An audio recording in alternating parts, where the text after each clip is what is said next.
Hello and welcome to another edition of Pulp Picks. My name is Patrick. I'm Fritz. And we're here to give you this week's reading recommendations on kind of an overcast and drizzly new comic book day. But what better time to, sit in a nice, warm, cozy spot and read some comic books than a drizzly, cool fall morning or evening as it may have been.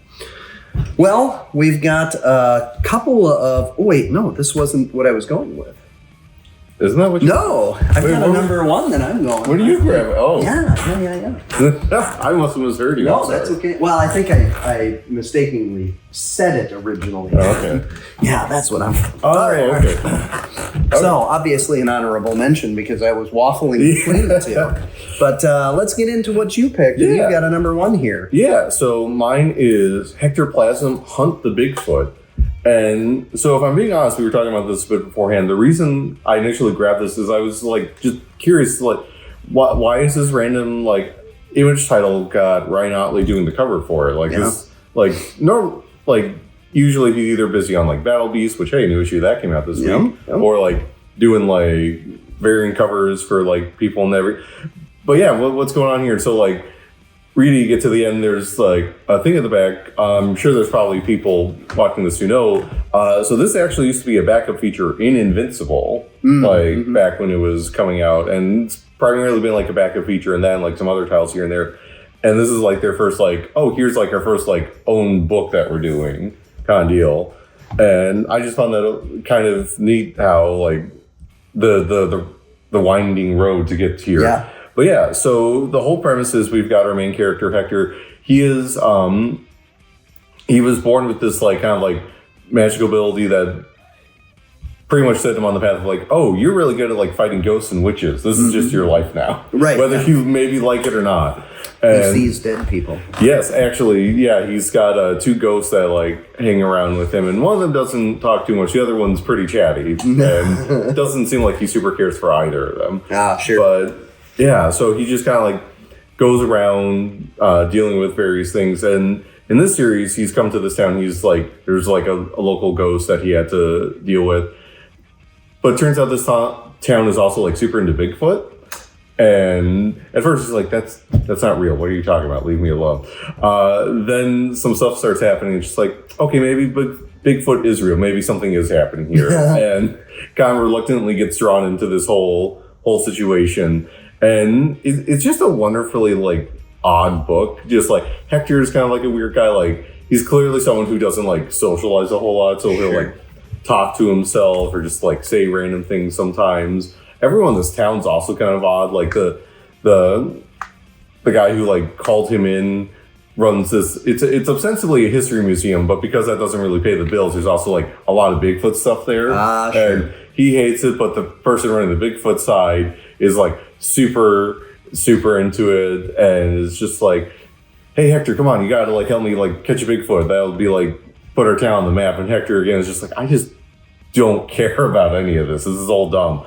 But again, circumstances just kind of rise that he's kind of stuck there and dealing with it, and is maybe now a murder suspect. But yeah, no, it's fun. The art in here in particular, Derek Hunter. I feel I've seen his work somewhere before. It's got kind of a not exactly a Rick and Morty vibe. It does have a Rick and Morty vibe. Yeah, I actually wouldn't be shocked if I checked and saw that he's done some of the stuff at Oni Press that they've done for the series. But no, it's very cartoonish, but still does a good job of selling kind of the more gory horror aspects of it. There's just a page where oh, that's a pretty presentable corpse right there.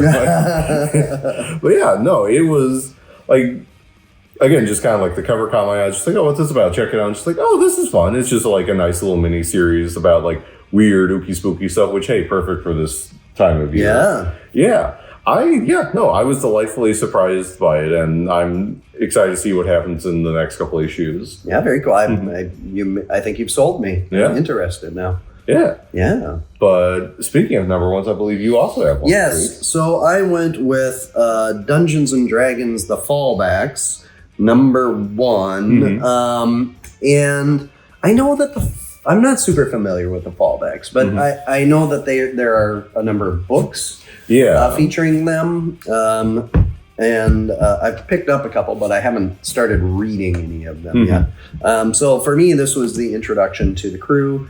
And, I'm not going to lie, it feels like Hasbro, Wizards of the Coast, whatever, portion of that entity, of that massive company that you want to pinpoint as running this part of things, the Dungeons and Dragons wing, was trying to get their own Vox Machina or Mighty Nine, or you know what I mean? Like here's our quirky group of like misfits that don't super get along but are able to get the job done, kind of thing. Yeah, which I mean, who could blame them? I guess. Well, for sure, and that's just the way that many D&D groups have run within campaigns, right? So, but I think that.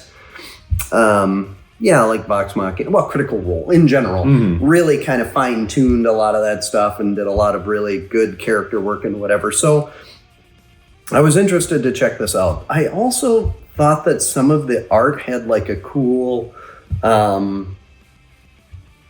this is going to sound awful, but turn of the century kind of vibe. That late 90s, early 2000s when they were leaning really heavily into...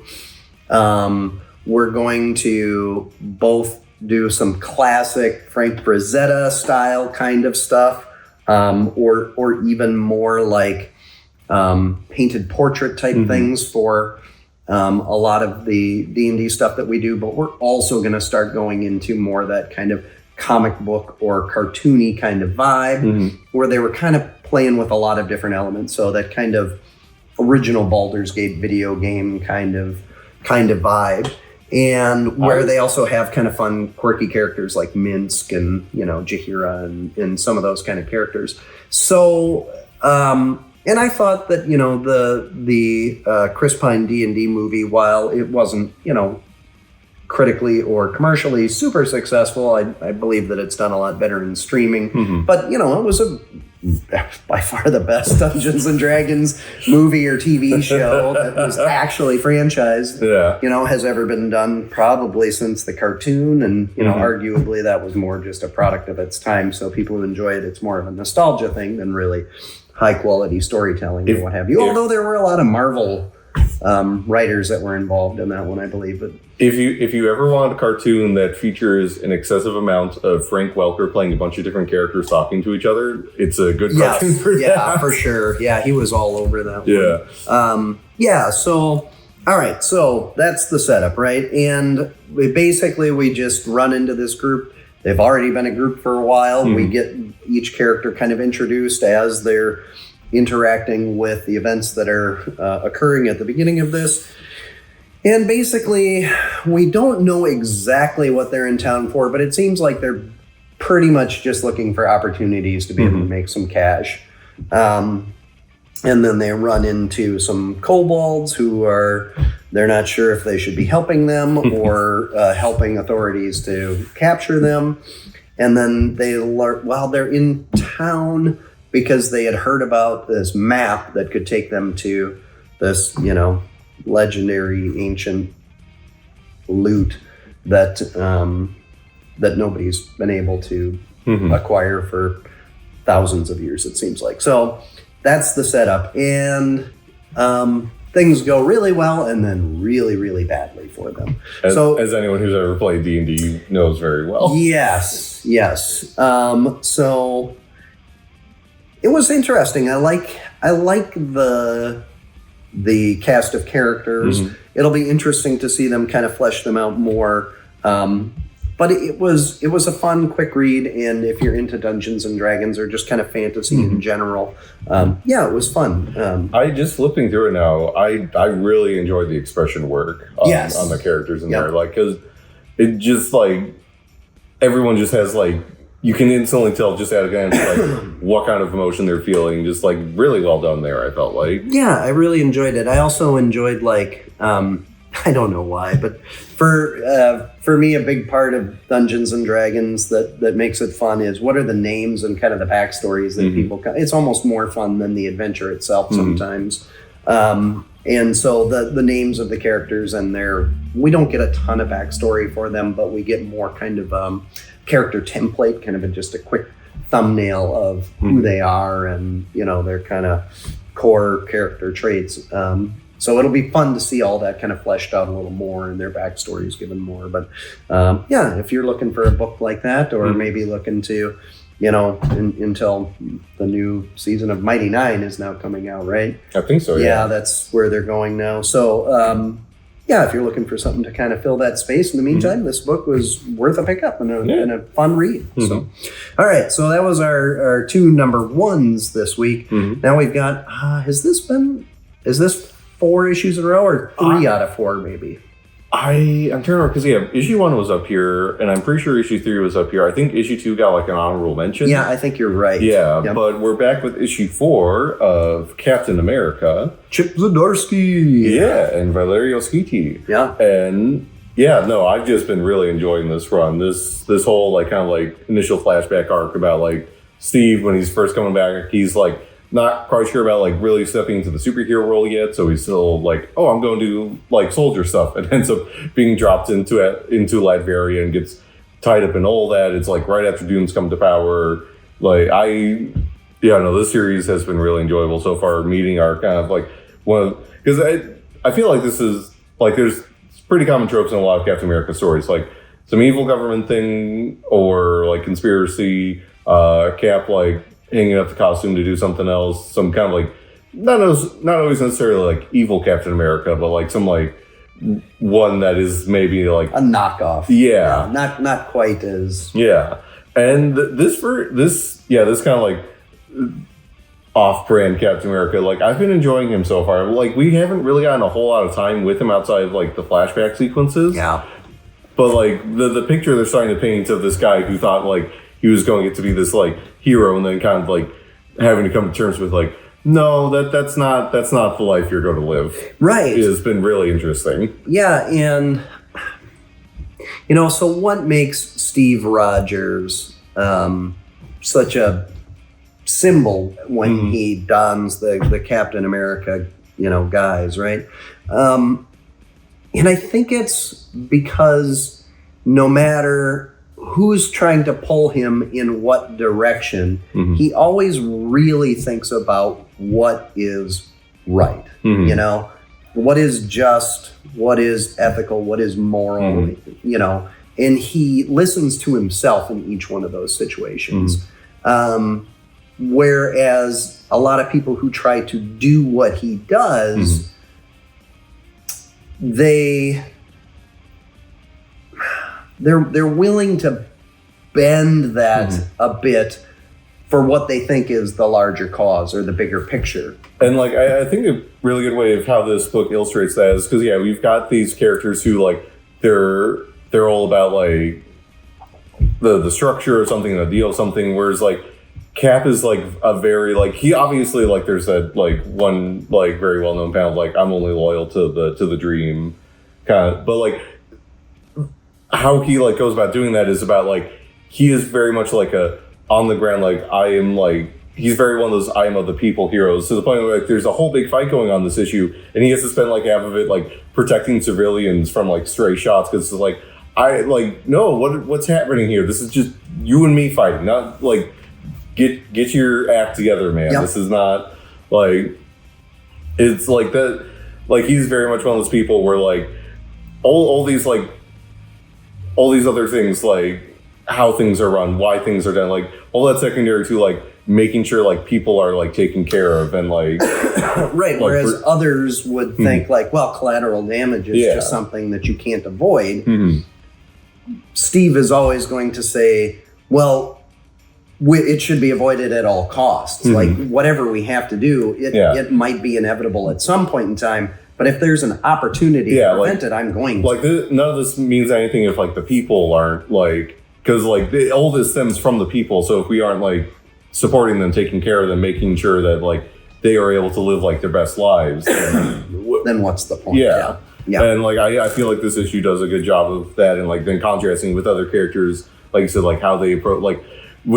It's come up a couple times in here with Doom being oh, you think like letting people actually have a say is a good idea, you sheep, you fools. Yeah, that's been done. Yeah. It's a failure. Yeah.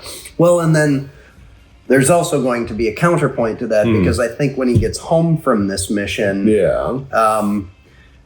there's also going to be some backlash. Yeah. So it's going to be really interesting to see where this, I'm guessing the next issue is probably the wrap up for the first arc. Yeah, because I think the next issue is the end of this first arc, and then the next arc is going to be them like jumping back to the present now and dealing with the fallout of One World Under Doom. It's going to be without. If you've seen the solicits, you kind of know that like something happens. Latveria basically is going to get like carved up like post World War II German style. Yeah. And it's going to be like Cap and a bunch of other like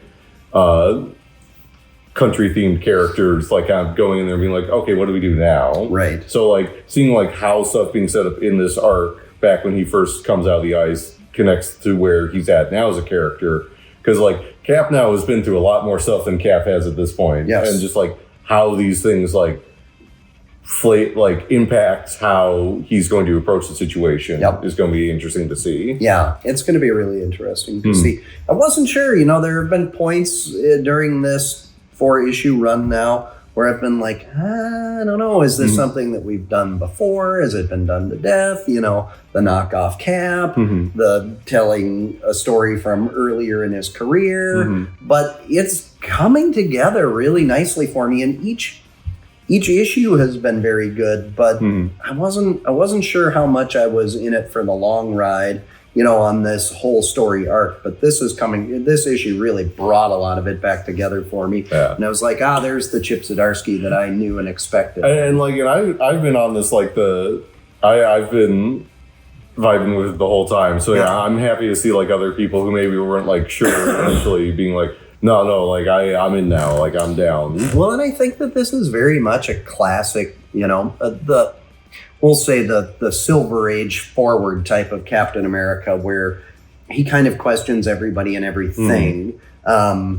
So, for people who haven't really read many of those types of stories, who think that this, isn't Captain America, I think, if your familiarity with Cap is more from the movies, then like the Winter Soldier Captain America is very much similar to the comic book Captain America, where he's going to do the right thing no matter which side that kind of puts him on. Yeah. And that's kind of the vibe that I'm getting here too. That's a very classic, when Lee and Kirby were working on the character together. That's very much kind of the way that he was. All right. Well, we've got our 3 top books this week, but wasn't as big of a week as we've had for, say, the last month or so, but it's still a really big week. We're down to the, almost halfway through the 3rd shelf here with issues.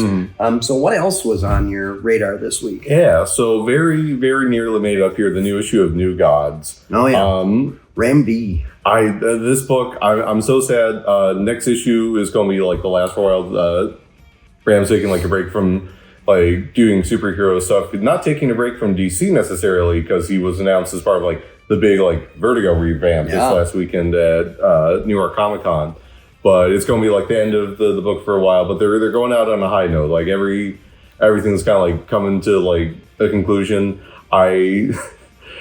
For anyone out here who's also like read or watched Bleach, I think it's incredibly funny and really cool that they basically gave him the New Gods Bankais, which is just basically like a power thing. It's like, oh, that's like a really kind of like neat thing to give them. But so that book has just been nothing but fun the whole time. And beautiful. Yes. Oh God, Evan Cagel's art is just like gorgeous. I believe after this they are going to work on another like indie book together, so I can't wait for that to get announced. But yeah, that was great. Absolute flash. We kind of get a bit more backstory on this universe's version of Barry Allen and Dr. Thawne, who's been kind of like funding the whole everything going on with like him and like Fort Fox and Wally and all that. So that was really fun. I don't know. I know obviously for you, G.I. Joe. So we got the introduction of Shooter, who's I was unfamiliar with because I never read the early 2000s G.I. Joe comic book stuff. But we did a little research on it, and Devil's Due Publishing era Larry Hama character.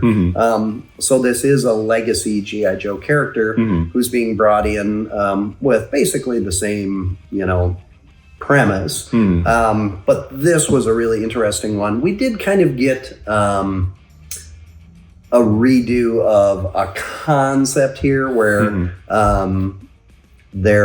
the whole premise of how they have to get this person to join the team was already kind of done once. But we were talking about how fun it is to see everybody, making these alliances and then actively working behind the backs of their so-called allies. Like what characters are kind of connecting with each other, what ones aren't, who's telling who what. Like in all, whether it's the Joe side, the Cobra side, the Destro side, the Autobots, the Decepticons, like everybody's got secrets and or is being played at some point, at some level, and there's all these different factions within all of those other groups. Including the Autobots. I was like, well, maybe not so much, but there's the Cybertron Autobots and the Earth Autobots, and so we've got these different groups that are not necessarily all working in sync with each other, and it makes it really interesting and fun to read.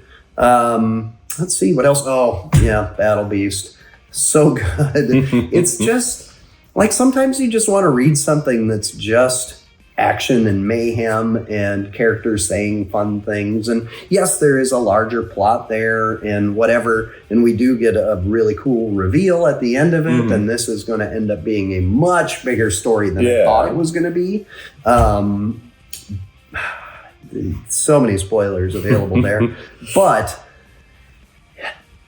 the art in it is just so what you want from Otley doing Battle Beast fighting these crazy space monsters. There are very few artists out there right now who can draw people getting like holes punched through them as well as he does. Yeah, and like it's gruesome and cartoony and fun all at the same. Like I probably should see somebody about that, but it's like awesome. And we were talking about how at last issue Battle Beast got run through and how the Kirkman's comics have a tendency to have people get run through and that's just a flesh wound, but it works with Battle Beast because he's just a psycho. It's very much one of those series where like as far as like the story's concerned, like this is just like a slab of meat that like sometimes you can have organs hanging out of just to like sell how gruesome it is, but you don't really have to worry too much about like holes the size of someone else's torso being there anymore. Well, and really, while his name is on the title, he's just kind of that very two-dimensional aspect that keeps driving the story forward. But the heart and soul of the book is really the side characters. That's where you get kind of the more human, tender moments where, people start building relationships and caring about each other, and where you get worried that, like, oh no, that person's hurt or they might die or what's going to happen to them. Well, yeah, because like it being a prequel book is just like, who's going to like make it through if you've read like the series or watched the show. But then anytime there's a new person introduced, it's just like, well, you might just be a corpse soon enough. Like, it's been so much fun. I didn't get to Punisher yet. It's on my list, but I forgot to crack open the package at home before I started reading here this morning. So yeah, there's all kinds of good stuff. We got a restock on Supergirl Woman of Tomorrow. Yes, we did. And we got a bunch of them, but they're going to sell fast. And this was showing up as unavailable, like out of print. Like nobody had it for a little while there. I don't know, if they just hired some printing company to crank out a whole bunch as fast as they possibly could. But if you're looking to get the full-sized graphic novel as opposed to the DC Compact, which is coming out sometime soon. I want to say January. Yeah, it's in the next couple months. Then hurry in and pick that up because it's really good. And obviously they allude to it at the end of the Superman movie. That's not really a spoiler because it's been out for months and months. But they did announce early on that this was going to be the inspiration, at least, for the Supergirl movie. So That's been really good. And we've restocked on some of the absolute graphic novels, Wonder Woman, Superman, Batman. I know that some of them are getting thin again already. And Ultimate graphic novels, we've tried to do a restock on those. Those are the ones that have been by far the best selling. So, and Beneath the Trees. So always tons of good stuff. There's so much to read. I know that our graphic novels are selling better and better and better. And, nationwide, that's by far the best selling. It's never been the case here at our store for whatever reason, but it is definitely picking up. And I think that because they write so much to that 5 to 7 issue arc, that the graphic novels for a lot of people are a more satisfying way to read because you don't have to kind of remember and it's also just easier maintenance in terms of like, you can just put this on the bookshelf as opposed to like needing the box and everything. Well, and it's a great value. I mean, if you're buying, not that I'm telling people not to buy the individual issues, but if you're running up against that budgetary, like I've got too many titles. Well, then the titles that you really want to stay up on each month as they're coming out, or if you like having a collection, earmark a handful of titles for that. And then, to make your budget go a lot further, check out the graphic novels because, the per issue cost is a lot lower. And we also have a gently used graphic novel section where we do 50% off of SRP or cover price for those. And that's also a way where you can read a bunch of stuff, trade it back in for store credit, buy more used graphic novels, and just make that money go even further. We just want people reading as much as we can. It's any way that we can help facilitate that works out best new for stuff, everybody. old stuff, used stuff. Like if you see something you like, we want you to be able to read it. Yeah, absolutely. All right, well, that does it for this week. I wanted to let everybody know that on Halloween, between 5 and 7, we're going to be participating in Trick and Greet? No, Trick and Meet. Meet and Treat. I don't know. It's one or the other. But you'll probably throw up an ad. Yeah, for sure. Yeah. Tyson down at Seraphim Studios Barbershop has gotten together a number of the businesses on South Front Street here to hand out candy and also do something kind of unique for each shop. So we've got free comic books that we'll be handing out to kids that are trick-or-treating. It'll be between 5 and 7, so a good time to be able to come down while it's daylight, and just an easy way for kids to be able to pick up some candy and some other fun stuff. I know the tattoo shop is planning on doing temporary tattoos and stuff like that.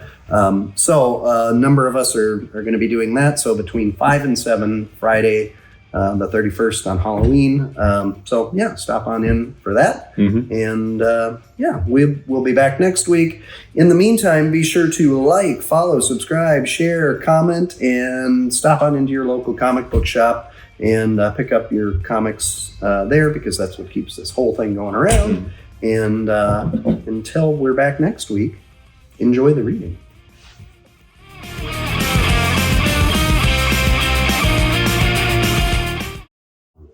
Ooh.